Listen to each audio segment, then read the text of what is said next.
Hebu tuangalie mambo matatu ambayo yanaweza kutusaidia sana katika kupambana na wasiwasi, yani anxiety. Jambo la kwanza ni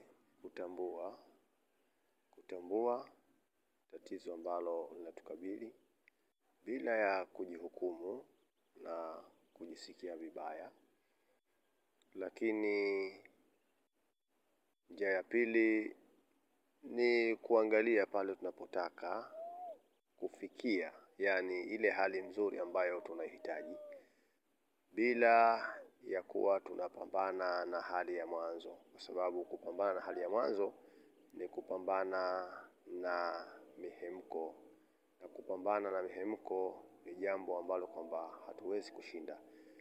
Kwa hivyo njia ya pili ni kuangalia pale ambapo tunafikia, na njia ya tatu ni kuwa na uvumilivu.